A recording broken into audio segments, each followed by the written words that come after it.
The annual Summer Poetry Festival at St. Mary Mead had drawn its usual collection of literary enthusiasts to the village green on that golden September afternoon. Bunting fluttered between ancient oak trees, and the air carried the mingled scents of freshly baked scones, damp grass, and honeysuckle from the prize-winning gardens. Miss Jane Marple sat comfortably on her folding chair beneath the largest oak, her knitting needles clicking softly as she observed the gathering with the gentle attention she reserved for all human endeavors. The festival, now in its third year, had been the brainchild of Mr. Sebastian Whitmore, who had purchased Rosemary Cottage following what the village gossips whispered was a rather sudden departure from London literary circles.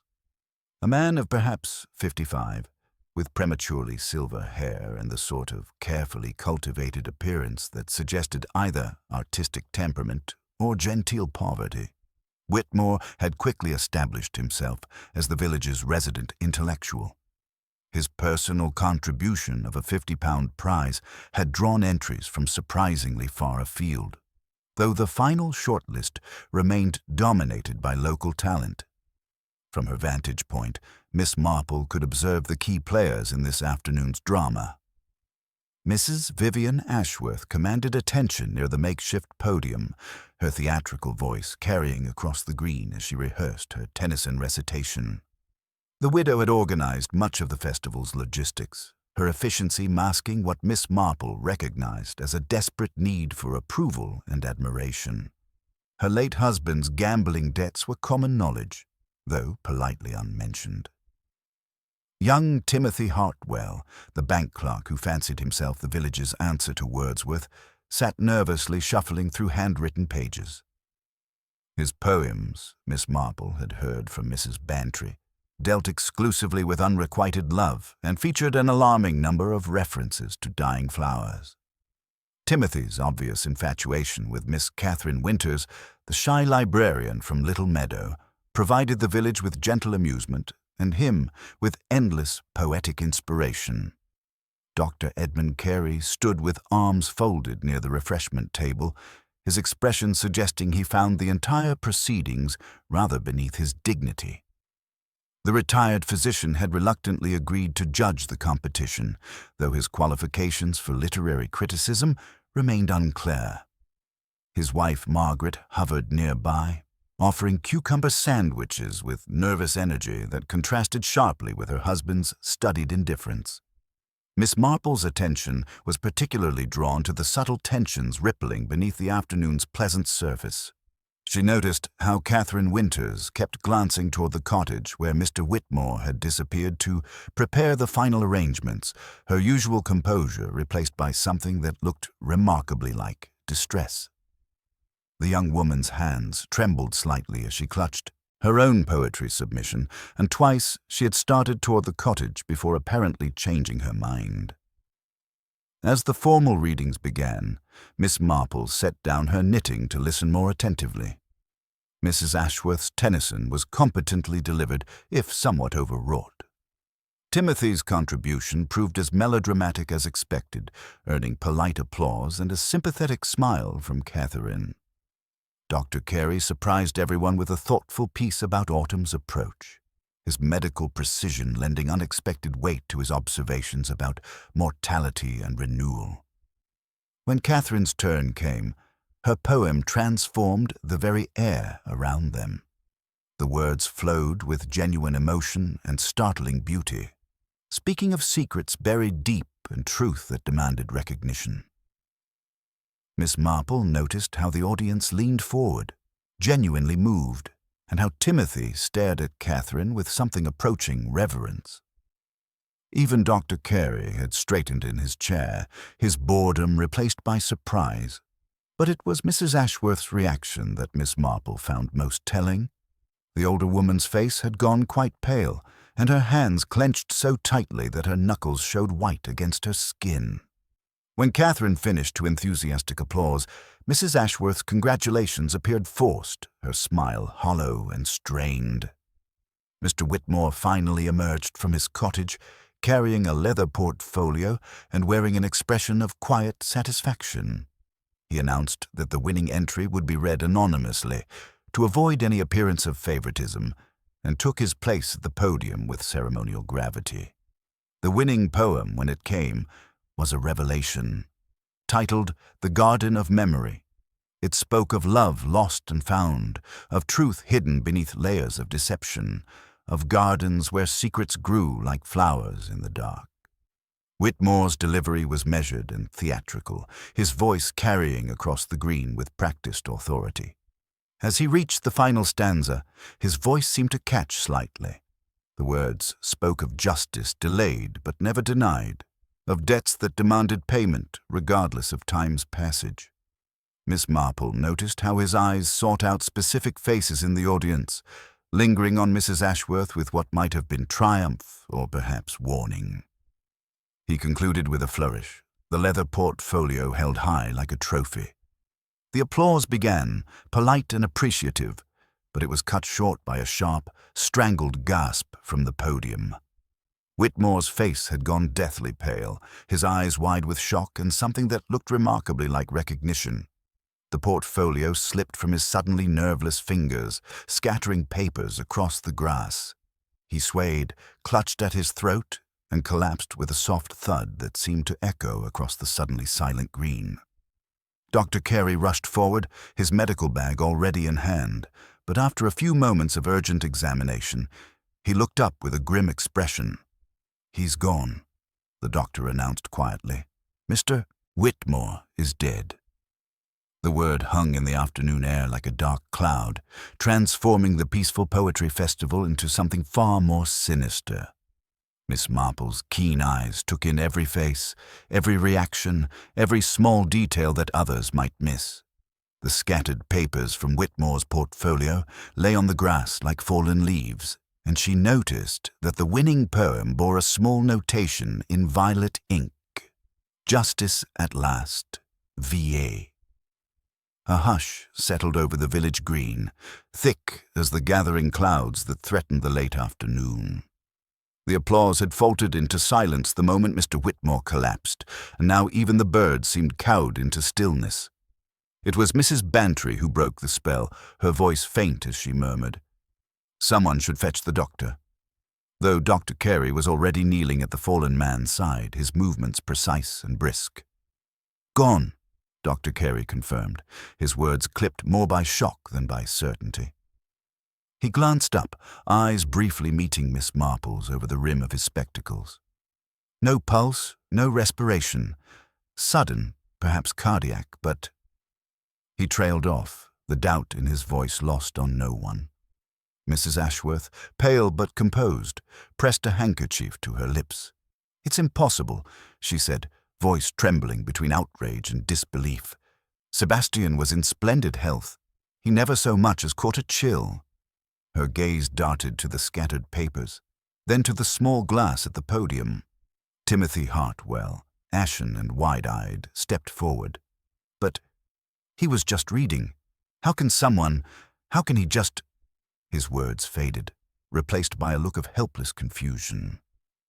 Catherine Winters, standing slightly apart, clutched her poetry submission to her chest, her face unreadable save for the tight set of her jaw. Miss Marple, knitting forgotten in her lap, watched the scene unfold. She noted the way Margaret Carey, efficient even in distress, gently ushered the crowd back, reminding Mrs. Bantry that one mustn't interfere. On the grass, the leather portfolio sprawled open, papers fluttering in the breeze. Among them, the winning poem, marked with violet ink. "Justice at last, V.A."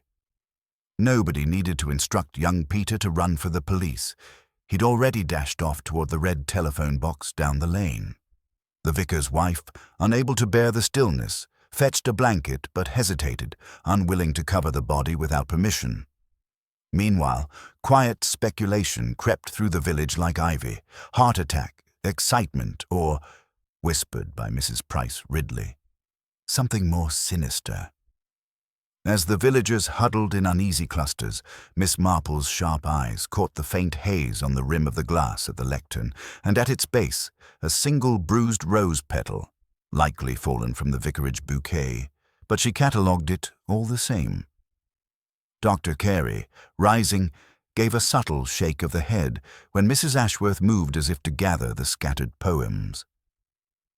"Best leave everything as it is," he advised quietly. "The police will want to see it all undisturbed." Minutes passed in a taut silence, broken only by the distant wail of a police car. Inspector Slack arrived, his manner brisk and efficient, a faint irritation in his stride as if death had chosen the least convenient moment. Constable Graves hurried after, roping off the area with borrowed string. Slack surveyed the tableau, body, glass, papers, then addressed the villagers. "No one to leave, please. We'll want statements from each of you." He knelt by the lectern, eye drawn to the annotation on the winning poem. "Justice at last. V.A.," he read aloud. His gaze settled on Mrs. Ashworth, who stiffened at the attention. "My initials," she admitted, "but I assure you I had no need for anonymous remarks, Inspector." Her voice was steady, but her fingers twisted her gloves with mechanical precision. Slack nodded non-committally, then turned to Dr. Carey. "Your view, Doctor?" Collapse after speaking, clutching at throat, possibly heart, but I'd advise caution. The doctor's wife, standing nearby, wrung her hands, her eyes flitting between the body and the glass. "I filled it myself, Inspector," she offered, "from the carafe by the table, just as we always do." Her tone was defensive, edged with guilt at even the hint of responsibility. Timothy, still pale, spoke up. "It can't have been poison, surely. Mr. Whitmore was planning next year's festival. He faltered, overwhelmed by the suddenness of it all. Mrs. Ashworth's composure cracked. "If you're suggesting I had anything to do with this," she began, but Slack cut her off. "No one's suggesting anything yet, madam. Just the facts." Catherine Winters, meanwhile, had crouched to retrieve her own poem, which had fluttered near the podium. As she did, a small silver object slipped from her pocket and landed softly in the grass. A thimble, old and faintly tarnished, its surface catching the wan sunlight. Catherine, distracted, did not notice, but Miss Marple, ever attentive, filed away this quiet oddity. A thimble at a poetry festival. Curious, certainly, but perhaps not without meaning. Slack proceeded to the glass, sniffing but not touching, his expression unreadable. "Anything unusual, Doctor?" "There's a faint scent. Almond, perhaps, or cherry," Carey replied. "It's familiar, but I'd hate to speculate." Miss Marple, recalling the uses of cherry laurel in old country gardens, thought of cordial and its more dangerous siblings. Yet she said nothing, preferring to observe Catherine's distress, Timothy's confusion, Mrs. Ashworth's forced calm. The villagers, ushered into the village hall for statements, filled the air with fresh conjecture. Mrs. Bantry leaned close to Miss Marple. "A scandal from London, I always said. He had secrets, that one." "Everyone has secrets, Dolly," Miss Marple replied, her voice gentle, her eyes far away. As the hall filled with anxious villagers and the police began their orderly questioning, Miss Marple took her place at the edge of the activity. She listened, knitting resumed, as the web of stories and suspicions began to unfurl. The annotated poem, the glass with its faint residue, the single petal, the overlooked thimble, each detail nestled into her mind. Here, in the shifting shadows of St. Mary Mead, the real story was only just beginning to reveal itself, and she, more than anyone, knew that the truth would grow in the cracks between what was said and what was left unsaid. The village hall had been hastily transformed into an impromptu police station, its familiar scent of beeswax and old hymn books now mingling with the tension that follows sudden death.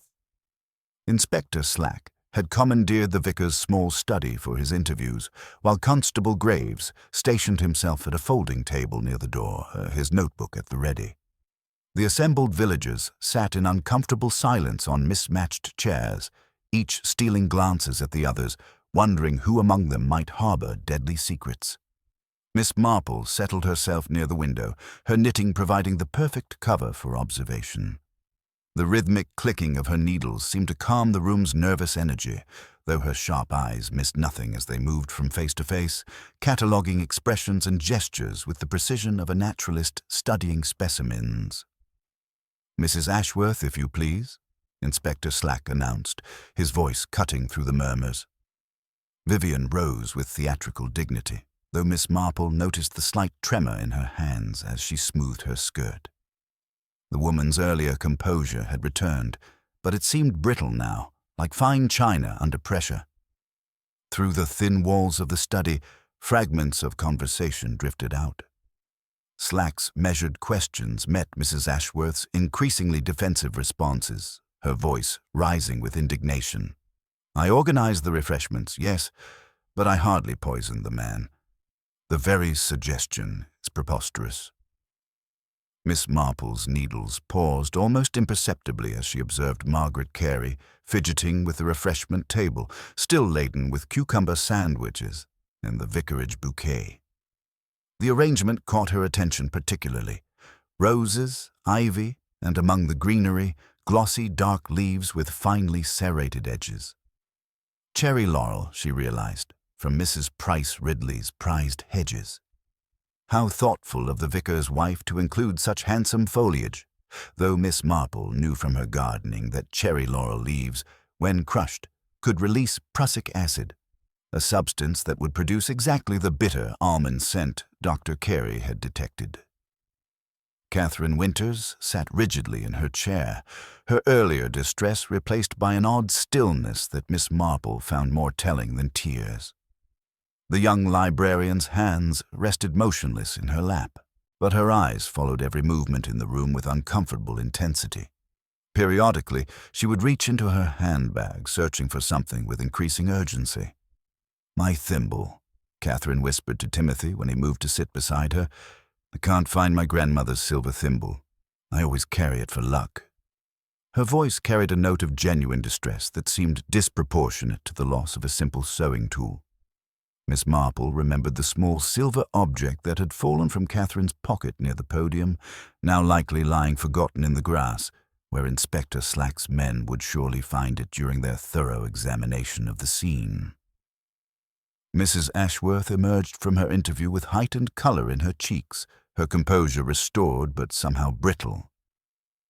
As she passed the assembled villagers without meeting anyone's gaze, Miss Marple noticed something that others had missed, a faint stain along the inside of Mrs. Ashworth's gloves, a discolored mark the color of old bruises. Dr. Carey was called next, followed by his wife Margaret, who approached the study with the nervous energy of someone eager to be helpful. Her testimony, delivered with housewifely precision, revealed that she had filled Mr. Whitmore's glass from the carafe on the refreshment table, the same table where the cherry laurel bouquet had been placed. "I used a clean napkin to wipe the rim," Margaret explained to anyone who would listen when she emerged. "The carafe was perfectly clean. I washed it myself this morning, though I did leave it unattended briefly when Mrs. Ashworth needed help with the bunting." This admission sent a ripple of meaningful glances through the room. Miss Marple noted how Catherine's face had gone pale at Margaret's words, and how Mrs. Ashworth, despite her apparent absorption in straightening already straight programs, had clearly been listening to every word. Timothy Hartwell was summoned next, his poetry notebook clutched against his chest like a shield. Through the walls, his voice could be heard rising in what sounded like protest. "I swear to you, Inspector, I had no quarrel with Mr. Whitmore. If anything, I admired him greatly." As the interviews continued, Miss Marple found herself drawn back to the refreshment table.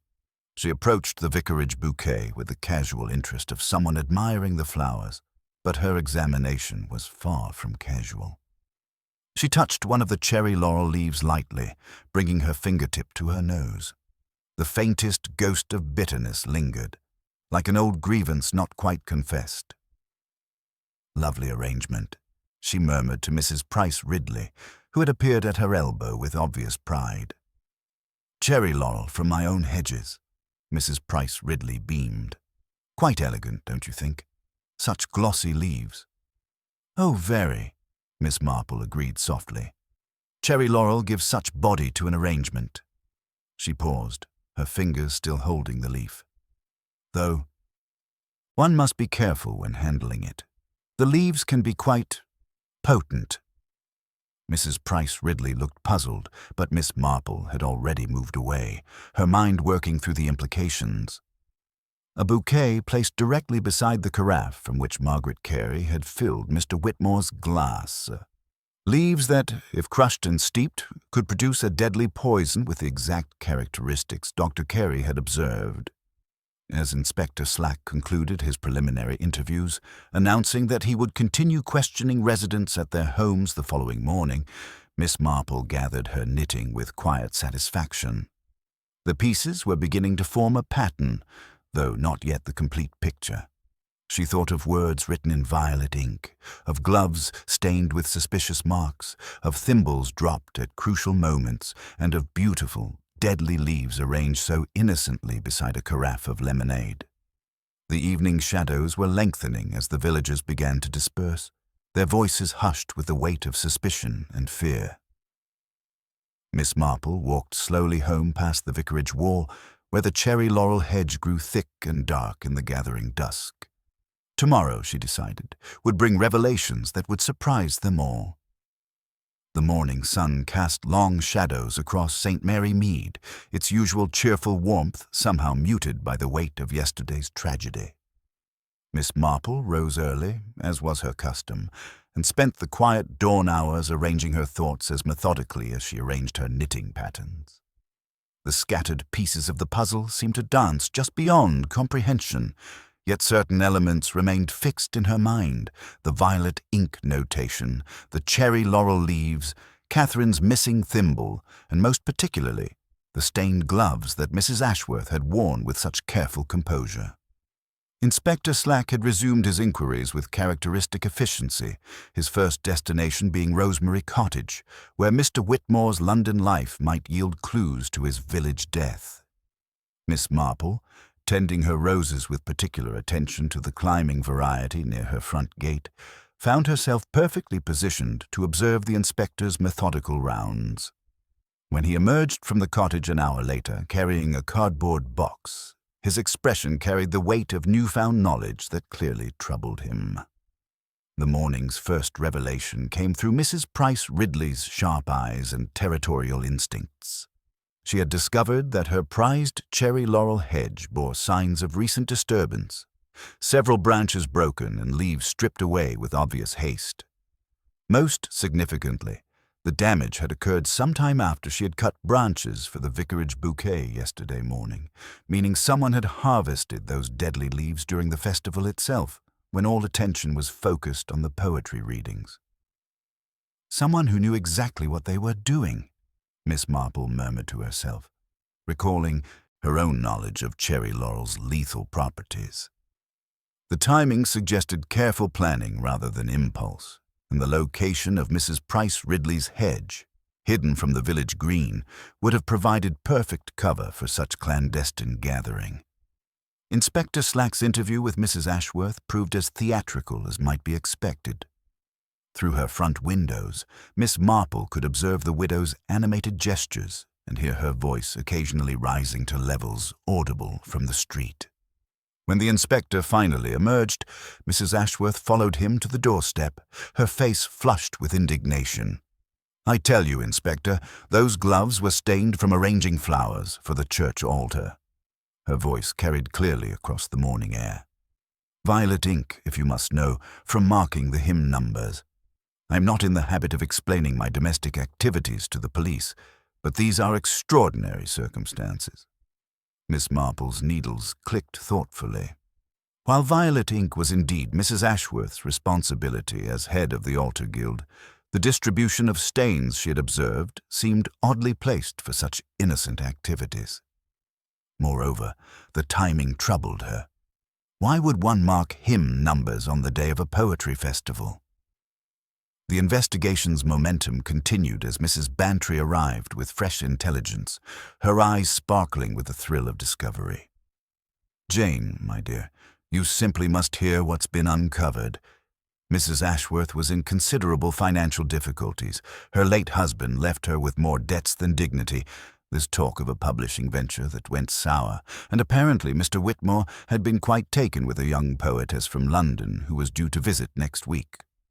The pieces of motive were assembling themselves with almost suspicious neatness.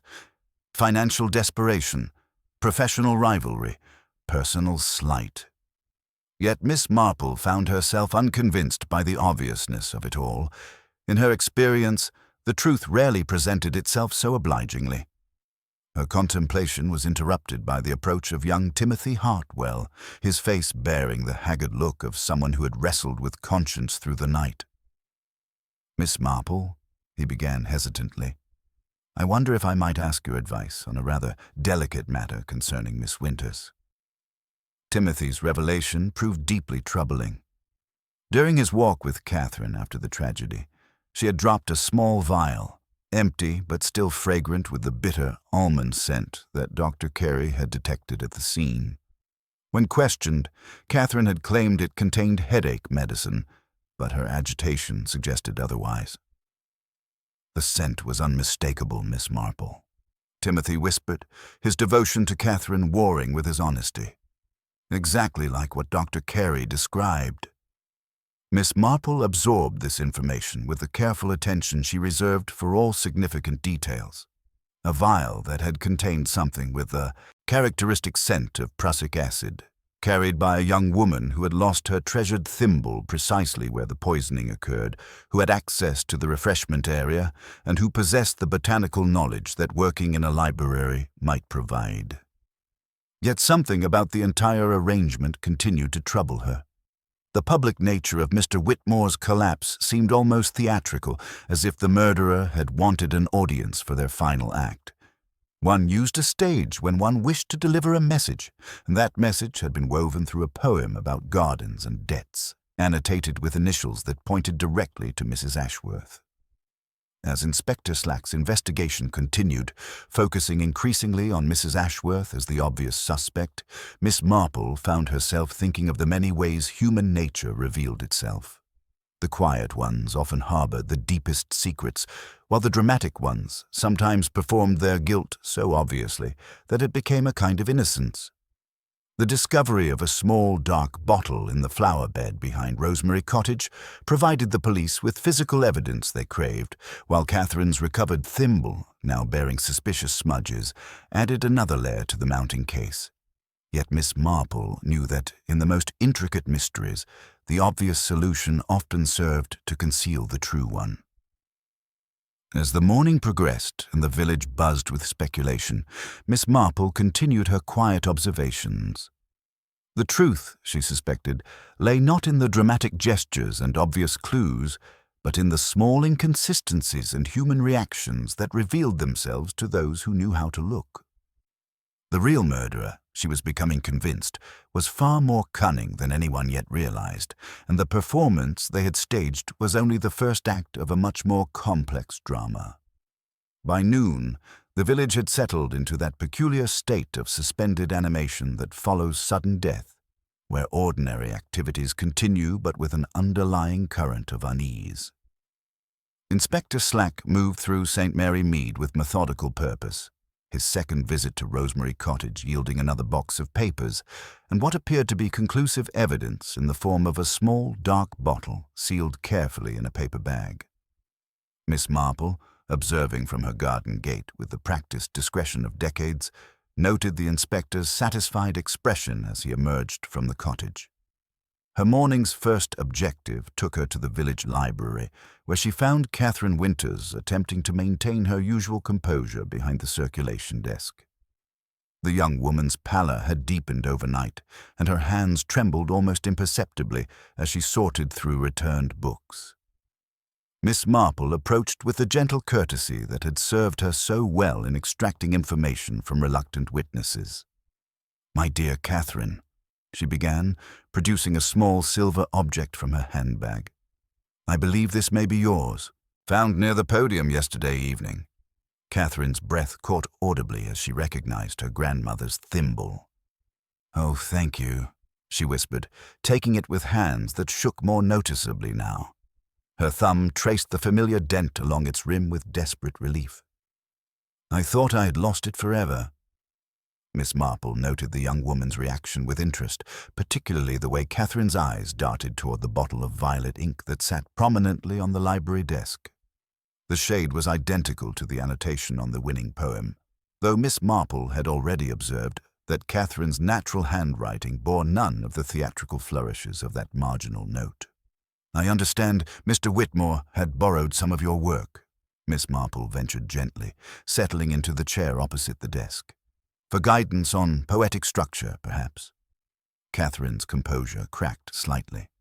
He took my notebook months ago, she admitted, her voice barely above a whisper. Said he wanted to help me learn proper form, but he never returned it, and yesterday... She paused, struggling with some internal conflict. Yesterday, when he read that winning poem, I recognized my own words. Entire phrases I had written in private moments. The revelation hung in the quiet library air like dust motes in sunlight. Miss Marple absorbed this information while observing the faint yellow-brown stain on Catherine's index finger, the sort of discoloration one might acquire from handling certain plant materials or chemical compounds. Their conversation was interrupted by Dr. Carey's arrival, his usual professional composure replaced by evident distress. Miss Marple, I wonder if I might have a word. There's something about yesterday's tragedy that I perhaps should have mentioned to Inspector Slack. The doctor's revelation proved deeply significant. During his brief examination of Mr. Whitmore's body, he had noticed fresh scratches on the man's hands and traces of plant matter beneath his fingernails, suggesting he had been handling vegetation shortly before his death. More intriguingly, Dr. Carey recalled Whitmore mentioning something he called his literary coup just days before the festival, claiming he had discovered something that would set the cat among the pigeons. But if Whitmore had been handling the poisonous materials himself, Dr. Carey continued, his medical training evident in his logical approach, why would he then consume something that would kill him? It suggests either suicide, which seems unlikely given his apparent excitement about his discovery, or that he was involved in preparing something but not intended to be its victim. Miss Marple's knitting needles resumed their steady rhythm as she processed these interconnected revelations. The picture emerging was far more complex than Inspector Slack's straightforward case against Mrs. Ashworth. Whitmore had stolen Catherine's poetry, planned some sort of literary revelation, and been handling plant materials shortly before his death. The obvious evidence pointing toward Mrs. Ashworth began to seem almost theatrical in its convenience. Inspector Slack's arrival at the library interrupted her contemplation. His satisfaction was evident as he announced his latest discoveries, a comprehensive botanical notebook found in Catherine's lodgings, complete with detailed observations about plant extractions and their effects, including extensive notes on cherry laurel's toxic properties. The young lady has quite an education in deadly plants, Slack declared with bureaucratic confidence, far beyond what one might expect from someone who simply works with books. Yet even as the inspector detailed his findings, Miss Marple found herself troubled by their very completeness. In her experience, genuine criminals rarely left such comprehensive evidence lying about for discovery. The notebook seemed almost deliberately incriminating, its contents too perfectly aligned with the crime to be entirely credible. Timothy Hartwell's arrival added another layer to the developing narrative. His obvious distress was compounded by guilt over his revelation about Catherine's mysterious vial, but his loyalty to her remained unshaken. After Catherine read her poem yesterday, he explained to Miss Marple when the inspector had departed, Mr. Whitmore called her aside for a private conversation. I saw them talking quite animatedly near his cottage. When Catherine returned, she was terribly upset, almost in tears. She said he had been unkind about her work, though he had just praised it publicly. This contradiction struck Miss Marple as particularly significant.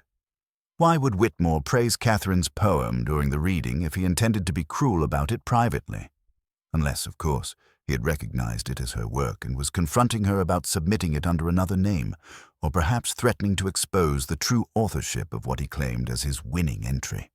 As the afternoon progressed and Inspector Slack prepared to make his arrest, Miss Marple found herself thinking about the careful orchestration of the entire event.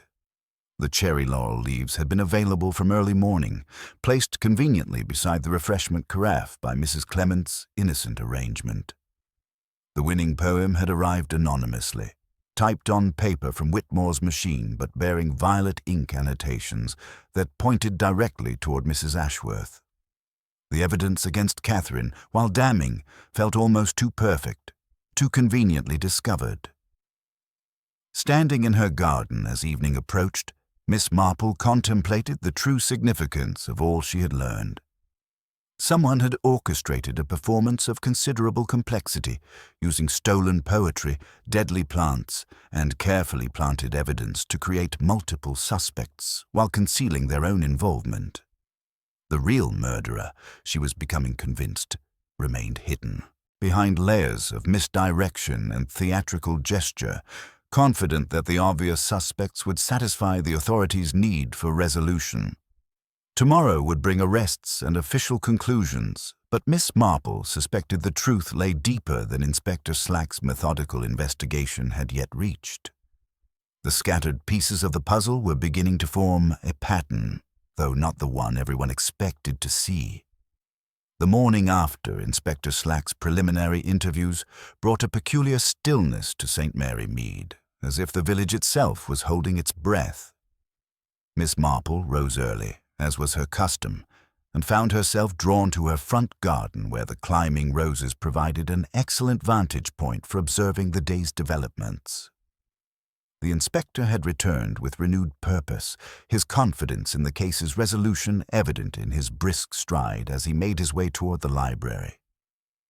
Catherine Winters stood behind the circulation desk like a woman preparing for battle, her pale face set with quiet determination despite the obvious strain of a sleepless night.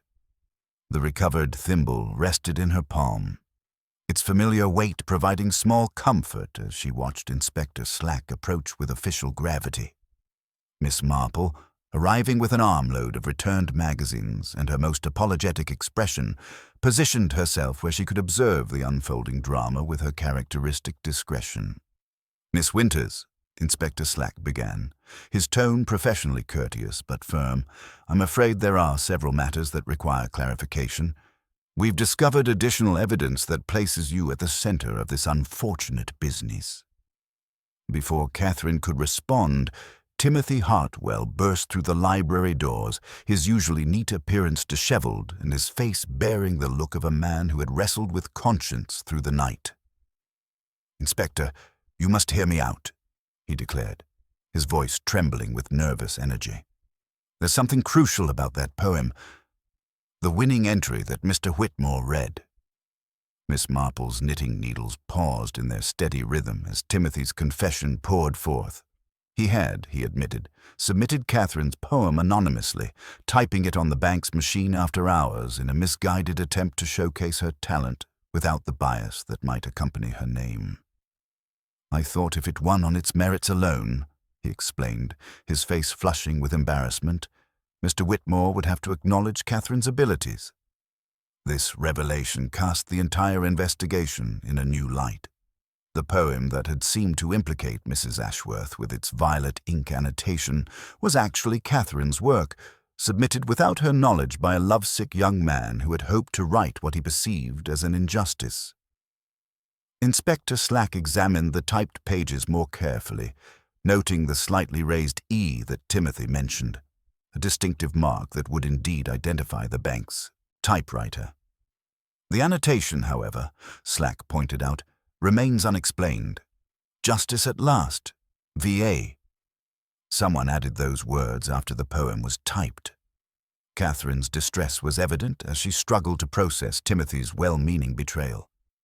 "I never submitted that poem," she whispered. "It was private. Something I wrote after Mr. Whitmore kept my notebook for so long. I thought he was helping me improve my technique, but he never returned it." Miss Marple absorbed this information while observing the subtle dynamics playing out before her. Margaret Carey had appeared at the library's entrance, ostensibly to return some borrowed books, but her attention was clearly focused on the conversation taking place at the circulation desk. The doctor's wife clutched a paper-wrapped bundle, her nervous energy more pronounced than usual. "Inspector," Margaret interrupted, her voice slightly breathless, "I found something else you should see. The napkin I used to clean Mr. Whitmore's glass yesterday. I discovered it behind the vicarage urn this morning." She unwrapped the bundle carefully, revealing a linen napkin stained with an odd green-brown discoloration that carried a faint but unmistakable bitter scent. Most significantly, the napkin was folded in a manner that Margaret insisted was not her usual method. Right over left instead of her habitual left over right pattern. "Someone else handled this after I used it," Margaret declared, though her hands trembled slightly as she spoke. "I only left the refreshment table briefly when Edmund called for his medical bag. Perhaps a minute or two at most." Miss Marple found herself studying Margaret's face with renewed interest, noting the way the woman's wedding ring bore a faint yellow-brown stain similar to what she had observed on Catherine's finger. Such discoloration typically resulted from handling certain plant extracts, suggesting that Margaret's involvement with botanical materials had been more extensive than her innocent demeanor implied. The investigation took another turn when Mrs. Ashworth arrived at the library, her usual theatrical composure replaced by genuine distress. The widow's financial troubles, it emerged, were indeed severe, but they stemmed from a very specific source that cast the entire mystery in a different light. "Mr. Whitmore had been blackmailing me," she confessed, her voice barely above a whisper. "He claimed to have proof that I had plagiarized another poet's work years ago in London. The payments he demanded were bleeding me dry, and yesterday's festival was to be his final triumph, exposing me publicly while celebrating what he called his literary coup." This revelation explained the violet ink notation in a more sinister context. Rather than being a murderer's calling card, it might have been Whitmore's own cruel addition, a final twist of the knife in his victim's reputation. The winning poem's theme of justice and hidden debts took on new meaning when viewed as the blackmailer's triumphant declaration. Dr. Carey's arrival added yet another layer to the complex web of motives and secrets. The usually reserved physician appeared troubled as he shared his own disturbing history with the deceased. "Whitmore was involved in a publishing scandal years ago," he revealed, his professional composure cracking slightly. "A brilliant young writer, a friend of mine, had his work stolen and his reputation destroyed. The poor man took his own life rather than face the disgrace." The doctor's confession provided a deeply personal motive for his obvious dislike of Whitmore, while his medical knowledge would have made him uniquely capable of both preparing and administering the poison. His initial examination of the body, with its careful attention to the almond scent and the scratches on Whitmore's hands, now seemed potentially calculated rather than merely professional. As the morning progressed and the various revelations accumulated, Miss Marple found herself contemplating the intricate pattern that was emerging. Someone had orchestrated a remarkably sophisticated deception using stolen poetry, carefully planted evidence and multiple red herrings to create a web of suspicion that implicated nearly everyone present at the festival. The cherry laurel leaves from Mrs. Price Ridley's hedge had been harvested twice. Once innocently by Margaret for her flower arrangement, and again by someone who understood their deadly properties. The winning poem had been submitted anonymously by Timothy, but annotated by another hand entirely. The physical evidence, the stained napkin, the botanical notebooks, the violet ink, all pointed in different directions, creating a maze of false leads and misdirection.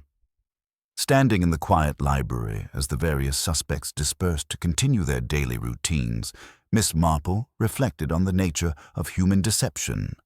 The most dangerous criminals, in her experience, were often those who appeared most helpful, most innocent, most above suspicion. Someone in St. Mary Mead had played a very clever game indeed, using the village's own gossip network and social dynamics to create the perfect cover for murder. The truth, she was becoming convinced, lay not in the obvious motives and dramatic gestures, but in the small inconsistencies and subtle behaviors that revealed themselves to those who knew how to observe. Tomorrow would bring new developments, but Miss Marple already sensed that the real murderer's carefully constructed performance was beginning to show cracks that would soon become impossible to conceal. The morning brought news that sent ripples of fresh unease through St. Mary Mead. Rosemary Cottage had been entered during the night, though the intrusion bore none of the hallmarks of common burglary. Inspector Slack, summoned at dawn by an observant neighbor who had noticed the front door standing ajar, found the cottage's interior methodically disturbed rather than ransacked. The desk drawers had been opened with surgical precision, their contents carefully sifted rather than scattered. Most tellingly, the typewriter ribbon had been removed entirely, and several sheets of correspondence had disappeared from what Slack was certain had been a complete collection the previous day. Miss Marple, arriving with her customary perfect timing to inquire about borrowing a gardening book from the cottage's extensive library, observed the scene with keen interest. The leather portfolio that had scattered its dramatic contents across the village green now lay empty on the bookshelf, while the fireplace grate contained the ashen remains of what appeared to have been several documents. Among the unburned fragments, she noted the distinctive violet ink and what remained of the words "garden debts" in Whitmore's theatrical handwriting. "Someone has been tidying up," she murmured to Inspector Slack, who was examining the missing typewriter ribbon with obvious frustration. The timing troubled her considerably. Why would someone risk exposure by returning to the scene unless they had left behind evidence that could prove fatal to their carefully constructed deception? The investigation took another significant turn when Constable Graves, methodically cataloguing Catherine's confiscated botanical notebook, discovered that several crucial pages had been neatly excised. The missing sections, according to the remaining page stubs, had contained detailed information about cherry laurel extraction and its physiological effects. The precision of the removal and the fresh appearance of the cut edges suggested recent tampering, raising the disturbing possibility that someone had altered the evidence after its confiscation. Either Miss Winters somehow accessed her own notebook while in our custody, Inspector Slack mused grimly, or someone else has been orchestrating this investigation from the shadows. The implications were deeply troubling. If the notebook had been tampered with, then the entire case against Catherine might be built on manufactured evidence. This revelation was quickly overshadowed by an even more dramatic discovery among Whitmore's papers. A letter dated just 2 days before the festival, written in the deceased man's distinctive hand to a London publisher, revealed his true intentions with chilling clarity. "I shall expose the Ashworth plagiarism publicly at our village festival," he had written with characteristic grandiosity. "The woman's financial desperation makes her dangerous, and I confess some apprehension about her reaction to this revelation. Should anything untoward occur, you will know where to direct the authorities' attention." The letter transformed the entire complexion of the case. Here was Whitmore himself, predicting his own demise and pointing directly toward Mrs. Ashworth as his likely killer. Yet Miss Marple found herself troubled by the document's almost theatrical completeness, its convenient discovery precisely when the case against Catherine was beginning to unravel. The afternoon's village tea at the vicarage provided an unexpected stage for the next act of what Miss Marple was increasingly convinced was a carefully orchestrated performance. Mrs. Ashworth attended with renewed dignity, her earlier distress replaced by the steely composure of someone who had decided to face her accusers directly. Margaret Carey bustled about with nervous efficiency, her stained fingers betraying continued contact with botanical materials despite the tragedy's aftermath. The gathering's peaceful facade shattered when Mrs. Ashworth, reaching for her lemonade glass, took a sip and immediately began coughing violently. "There's something wrong," she gasped, her face pale with shock rather than theatricality. A bitter taste, like almonds. Dr. Carey moved swiftly to examine both the glass and its contents, while Miss Marple observed the reactions around the room with characteristic attention. Margaret's face had drained of color, and she clutched the serving tray with hands that trembled noticeably.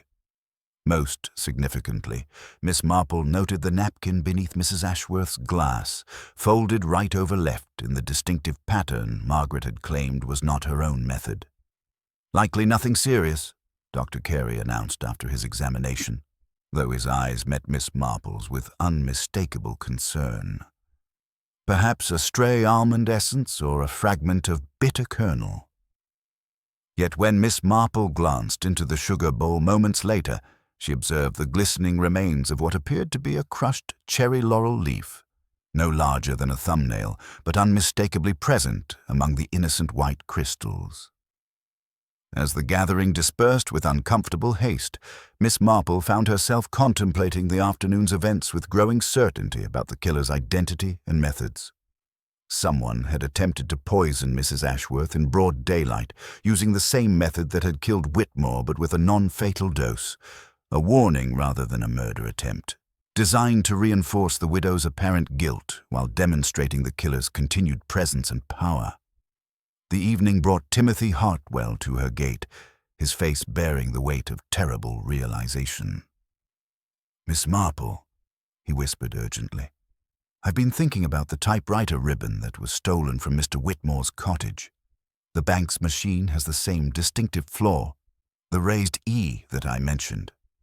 If someone wanted to forge correspondence on identical equipment—" His words confirmed Miss Marple's growing suspicions about the sophisticated nature of the deception they were witnessing. The killer had not merely committed murder, but had constructed an elaborate framework of false evidence, stolen correspondence, and manufactured clues designed to implicate multiple suspects while concealing their own involvement. Standing in her garden as darkness settled over St. Mary Mead, Miss Marple reflected on the intricate pattern that was finally becoming clear. Someone with intimate knowledge of the village's secrets and relationships had orchestrated not just a murder, but an entire performance, using everyone from Inspector Slack to the innocent villagers as unwitting actors in their deadly drama. The cherry laurel leaves, the violet ink annotations, the missing notebook pages, the prophetic letter, all had been carefully planted to create a maze of false leads and misdirection. Tomorrow, she decided, would bring the final confrontation. The killer's confidence in their elaborate deception would prove to be their ultimate weakness, for Miss Marple had learned long ago that the most dangerous criminals were often those who believed themselves too clever to be caught. The truth lay not in the obvious evidence or dramatic gestures, but in the small inconsistencies and human reactions that revealed themselves to those who knew how to observe the subtle rhythms of guilt and innocence in the human heart. The morning after the attempted poisoning at the vicarage tea brought Inspector Slack to Miss Marple's door with the grim determination of a man who had spent a sleepless night wrestling with evidence that seemed to point in every direction at once. His usual bureaucratic confidence had been replaced by something approaching desperation as he settled into her sitting room, his notebook bristling with contradictory clues and false leads.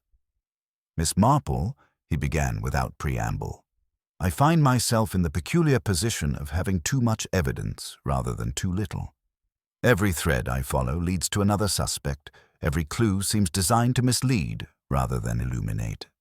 He spread his notes across her table with evident frustration. "Someone has been playing a very sophisticated game with this investigation." Miss Marple poured tea with her customary calm while observing the inspector's agitation with keen interest. The attempt to poison Mrs. Ashworth had indeed been the desperate act of someone whose carefully constructed deception was beginning to unravel, but it had also provided crucial insights into the killer's methods and psychology. "Perhaps," she suggested gently, "we might examine the evidence not for what it appears to tell us, but for what it reveals about the person who arranged it. In my experience, Inspector, the most elaborate deceptions often contain the seeds of their own destruction." Their systematic review of the physical evidence proved illuminating in ways that surprised even Miss Marple. The prophetic letter that Whitmore had supposedly sent to his London publisher bore a postmark from Much Benham rather than St. Mary Mead, suggesting it had been posted deliberately away from the village to avoid local scrutiny. More significantly, the paper showed the distinctive impression of the bank's typewriter, with its characteristic raised E that Timothy had mentioned. Someone used the bank's machine to forge that letter, Slack concluded grimly, then posted it from the neighboring town to establish an alibi for Whitmore's supposed fears, but who had access to the bank after hours. The answer came through careful inquiry at the post office, where Miss Hartnell's meticulous attention to detail proved invaluable. The letter had been posted on an evening when Timothy was known to be visiting Catherine, leaving only the bank manager and his wife with keys to the building. Yet the manager had been at his club until well past midnight, his presence verified by multiple witnesses.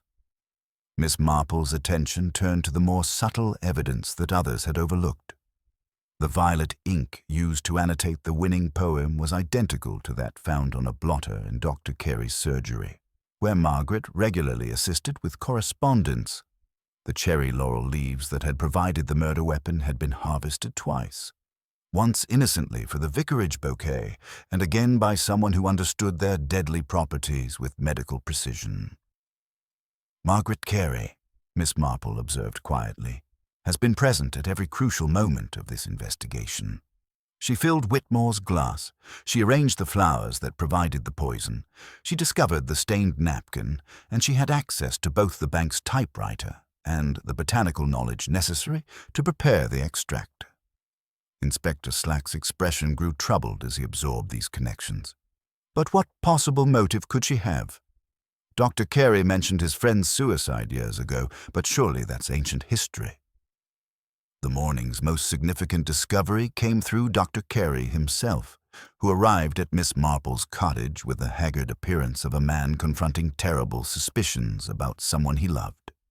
His examination of Whitmore's personal effects had revealed a tiny fragment of fingernail, stained with the telltale yellow-brown discoloration that came from handling cherry laurel extract. "This isn't Whitmore's," the doctor confirmed with professional certainty. Someone else was in close physical contact with him shortly before his death, someone who had been handling the poison recently. His voice carried the weight of dawning realization as he continued. "Margaret's hands have been stained for days, but I assumed it was from her gardening." Miss Marple's gentle questioning revealed the crucial connection that had driven Margaret to such elaborate revenge. The brilliant young poet whose work Whitmore had stolen decades earlier, whose suicide Dr. Carey had mourned as a tragic waste of talent, had been Margaret's beloved younger brother. The quiet doctor's wife had carried her grief and rage for 25 years, waiting for an opportunity to exact the justice that the law had never provided. "She recognized him when he came to the village," Dr. Carey whispered, his professional composure finally cracking. "She knew his real name, his history, what he had done to David. I thought she had accepted it, moved past the grief, but she was planning this elaborate revenge all along." The psychological profile that emerged painted a picture of someone whose gentle exterior masked a brilliant and ruthless intelligence. Margaret had spent months preparing her revenge, studying Whitmore's habits, gathering the materials she would need, and constructing an intricate web of false evidence designed to implicate multiple suspects while concealing her own involvement. The attempt to poison Mrs. Ashworth had been her final gambit, intended to reinforce the widow's apparent guilt while demonstrating that the killer remained active and dangerous. Yet it had also been her crucial mistake, revealing the same methodical approach and medical precision that had characterized the original murder. As Inspector Slack prepared to confront Margaret with the accumulated evidence, Miss Marple reflected on the tragic irony of the situation. A woman's love for her dead brother had transformed into an instrument of elaborate justice, using the very methods of deception and theft that had destroyed her family to exact revenge on the man responsible. The Poetry Festival, with its celebration of literary achievement, had become the stage for a drama of plagiarism, suicide, and long-delayed retribution. The morning sun was climbing higher as they prepared for what Miss Marple knew would be the final act of this carefully orchestrated tragedy.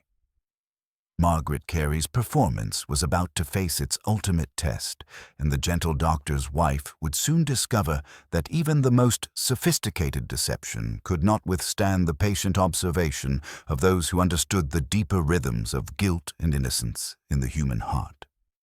The morning's confrontation took place in the familiar comfort of the Careys' sitting room, where Inspector Slack had agreed to allow Miss Marple one final interview before making his arrest.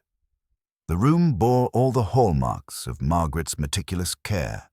Fresh flowers arranged with botanical precision, tea service laid out with mathematical exactness, and not a single item out of place despite the upheaval of the past few days. Dr. Carey sat heavily in his leather chair, his face bearing the terrible weight of dawning understanding about the woman he had loved and trusted for 30 years. Margaret entered with her customary composure, carrying a small vase of late roses mixed with glossy green foliage that Miss Marple recognized immediately as cherry laurel. The selection seemed innocent enough, yet Miss Marple noted how Margaret's fingers avoided direct contact with the darker leaves. "Such lovely arrangements you always create, my dear," Miss Marple observed gently, settling her knitting in her lap. "I've brought a small token from my own garden. Perhaps you might add it to your collection." She produced a sprig of cherry laurel from her handbag, its leaves identical to those Margaret had just arranged. The reaction was subtle but unmistakable. Margaret's hands stilled for the briefest moment, and her eyes flicked toward the sugar bowl on the tea tray before she moved it slightly away from the flowers. The gesture was unconscious, automatic, the behavior of someone who had learned to keep certain substances carefully separated. "You're very thoughtful, Miss Marple," Margaret replied, her voice steady, though she made no move to take the offered sprig. Though one must be careful with cherry laurel. The leaves can be quite potent if mishandled. Inspector Slack cleared his throat and opened his notebook with official gravity. "Mrs. Carey, we've uncovered several inconsistencies regarding the events of the Poetry Festival. Perhaps you might help us understand the timing of certain activities." Miss Marple watched Margaret's face carefully as the inspector methodically presented the evidence. The forged letter bearing the bank typewriter's distinctive raised E, posted from Much Benham rather than the village. The botanical notebook with its surgically removed pages detailing cherry laurel extraction. The midnight break-in at Rosemary Cottage, where crucial documents had been burned and the typewriter ribbon stolen. "The evidence suggests," Miss Marple continued in her gentle way, "that someone with considerable botanical knowledge prepared a prussic acid extract with medical precision. Too little would merely cause discomfort. Too much would kill before the victim could perform the dramatic collapse that was clearly intended as part of the performance." Margaret's composure began to show hairline cracks, like fine china under pressure. Her hands, previously so steady, developed a slight tremor as she reached for her teacup. "Performance," she repeated, her voice carefully controlled. "I'm afraid I don't understand your meaning." "Oh, but I think you do," Miss Marple replied softly. "You see, someone wanted Mr. Whitmore to die publicly, dramatically, in front of witnesses who would remember every detail. This wasn't a crime of passion or convenience. It was a carefully staged execution, designed to humiliate the victim as thoroughly as he had once humiliated another." The word "another" hung in the air like a challenge. Dr. Carey's voice, when he finally spoke, was barely above a whisper. "David," he said, and Margaret's carefully constructed facade finally began to crumble. "David Thornfield," Miss Marple continued gently, watching as tears began to gather in Margaret's eyes. "Your younger brother, the brilliant poet whose work was stolen by a man calling himself Sebastian Whitmore, the sensitive young man who took his own life rather than fight for what was rightfully his." Margaret's composure shattered completely. 25 years of suppressed grief and rage poured forth in broken phrases that revealed the true scope of her elaborate revenge. She had recognized Whitmore from an old literary magazine photograph, had spent months planning her retaliation, studying his habits and weaknesses while maintaining her role as the helpful doctor's wife. "He destroyed David," she whispered through her tears. "My brother was brilliant, trusting, full of hope for his literary future. That monster stole his work, published it under his own name, and when David protested, he destroyed his reputation completely. David couldn't bear the shame. He took his own life rather than continue fighting." The confession revealed the sophisticated nature of Margaret's 25-year wait for justice. She had used the poetry festival as the perfect stage for her elaborate performance, employing Whitmore's own methods against him: deception, theft, manipulation.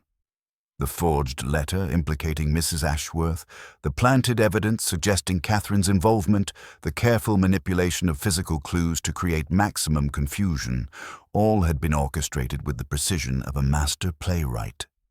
"I wanted him to feel helpless, confused, betrayed," Margaret continued, her voice growing stronger as she embraced the truth, "just as David had felt in his final days. I used his love of performance against him, gave him the dramatic death he would have appreciated, surrounded by an audience of people he had charmed." Inspector Slack listened with professional attention as Margaret detailed each element of her revenge. The midnight harvesting of cherry laurel leaves, the careful preparation of the extract, the strategic placement of evidence, the forged correspondence designed to misdirect the investigation. Even the attempt to poison Mrs. Ashworth had been calculated, not to kill, but to reinforce the widow's apparent guilt while demonstrating that the killer remained active and dangerous. "The cherry laurel test was your undoing," Miss Marple observed quietly.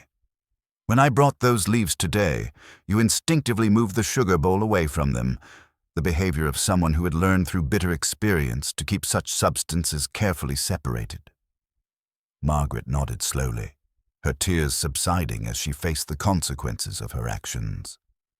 The gentle doctor's wife, who had tended to the village's minor ailments with such compassion, had simultaneously been planning and executing one of the most sophisticated murders Miss Marple had ever encountered. As Inspector Slack formally charged Margaret with murder, she paused at the sitting-room door to look back at her husband with something approaching peace in her eyes. "I'm sorry, Edmund," she said quietly, "but David deserved justice, even if it came 25 years too late." Dr. Carey remained seated in his chair as his wife was led away, his professional composure completely shattered by the realization that love and grief, when allowed to fester in darkness, could transform even the gentlest soul into an instrument of elaborate and patient revenge. The sitting room fell silent, except for the ticking of the mantel clock, its steady rhythm marking the end of a performance that had begun with stolen poetry and concluded with the revelation that some debts, no matter how old, eventually demand their payment. Miss Marple gathered her knitting and the untouched sprig of cherry laurel, reflecting on the terrible irony that a woman's devotion to her dead brother had ultimately destroyed 2 families and shattered the peace of an entire village. Justice, she mused, was indeed a garden where the most beautiful flowers sometimes grew from the darkest soil. The silence that settled over St. Mary Mead in the wake of Margaret Carey's arrest was unlike any the village had ever experienced. It was not the comfortable quiet of a summer afternoon, or the respectful hush that follows Sunday service, but rather the stunned stillness that comes when the very foundations of understanding have been shaken. As Inspector Slack's car disappeared down the lane with its quiet passenger, the villagers found themselves looking at familiar faces with new uncertainty, wondering what other secrets might be hidden behind gentle smiles and helpful gestures. Dr. Carey remained in his sitting room long after the others had departed, his professional composure completely shattered by the realization that he had lived for 30 years with a woman whose deepest motivations had remained entirely hidden from him. The cherry laurel arrangement still graced the side table, its glossy leaves now seeming to mock his medical knowledge with their innocent beauty and deadly potential. When Miss Marple gently suggested he might benefit from a change of scene, he nodded with the mechanical acceptance of a man whose world had been fundamentally altered. The village's reaction unfolded in waves of disbelief, recognition, and uncomfortable self-examination. Mrs. Ashworth, though cleared of suspicion, found herself oddly diminished by the revelation that her theatrical nature had been so easily manipulated. The violet ink that had seemed to damn her now appeared as just another prop in Margaret's elaborate performance, and she began to understand how genuine vulnerability could be weaponized by someone with sufficient cunning and patience. Catherine Winters emerged from the ordeal with a new understanding of her own strength and talent. The recovery of her stolen poetry, combined with the exposure of Whitmore's plagiarism, had given her both vindication and voice. Timothy Hartwell, his romantic idealism tempered by the harsh realities he had witnessed, approached their relationship with newfound respect for Catherine's independence and artistic integrity. The silver thimble, once a symbol of lost innocence, had become a talisman of survival and resilience. Miss Marple, settling into her favorite chair with her knitting as the afternoon light slanted through her windows, reflected on the intricate web of human nature that had been revealed. Margaret's crime had been remarkable, not for its violence, but for its sophistication. 25-year symphony of grief transformed into an instrument of precise and patient revenge. The gentle doctor's wife had understood her neighbors with the same clinical precision her husband brought to medicine, using their weaknesses, secrets, and relationships to create a masterpiece of misdirection. The most dangerous criminals, Miss Marple murmured to herself, as her needles clicked in their familiar rhythm, are often those who have learned to make their darkness invisible, who understand that the greatest weapon is not a gun or poison, but the ability to make others believe in your innocence. Margaret had been present at every crucial moment, always helpful, always ready with explanations that seemed to illuminate while actually obscuring the truth. The cherry laurel test had indeed been Margaret's undoing, revealing the unconscious habits of someone who had learned through bitter experience to keep deadly substances carefully separated from innocent ones. Yet even in exposure, there was something almost admirable about the sheer intellectual achievement of her deception. The forged letters, the planted evidence, the careful manipulation of timeline and motive that had created multiple viable suspects while keeping herself entirely above suspicion. As evening approached, the village began its tentative return to normal rhythms, though nothing would ever be quite the same. The poetry festival's remnants were quietly cleared away, the bunting taken down, the programs discarded. There was talk of resuming the event next year, but with different organizers and perhaps a less dramatic format. The winning poem, with its themes of gardens and debts and justice delayed, would be remembered not for its beauty, but for its role in a performance that had cost lives and shattered innocence. Dr. Carey made his quiet departure from St. Mary Mead within the month, selling his practice to a younger colleague and retreating to a coastal town where the sound of waves might wash away the echoes of his wife's confession. The village would miss his steady competence, but they understood his need to escape the constant reminders of how thoroughly he had been deceived by the person he had loved most. The vicar, in his Sunday sermon, spoke carefully of mercy and judgment, of the human capacity for both great good and terrible evil, often residing within the same heart. He reminded his congregation that appearances could deceive, and that true understanding required looking beyond surface presentations to the deeper currents of human motivation and pain. Miss Marple, walking past the vicarage wall where the cherry laurel hedge grew thick and glossy in the autumn light, paused to consider the poetic justice of it all. A woman's devotion to her dead brother had become an instrument of elaborate revenge, using the very methods that had destroyed her family: plagiarism, deception, manipulation, to exact justice on the man responsible. Yet in doing so, Margaret had become the very thing she sought to punish: a thief of truth who had stolen the peace and security of an entire community. The village would heal, as villages always did, but it would carry forever the knowledge that evil could wear the most innocent faces, and that the most elaborate performances often concealed the simplest truths. The murderer, who loved poetry, had loved justice more, and had been destroyed by the manner of her love. In the end, Miss Marple reflected, the greatest mysteries were not those of method or motive, but of the human heart itself, that infinite capacity for both tenderness and cruelty, often separated by the thinnest of margins and the longest of memories. As the church bell tolled the evening hour, its familiar sound carried across a village forever changed, where the scent of cherry laurel would always carry whispers of beauty and death intertwined.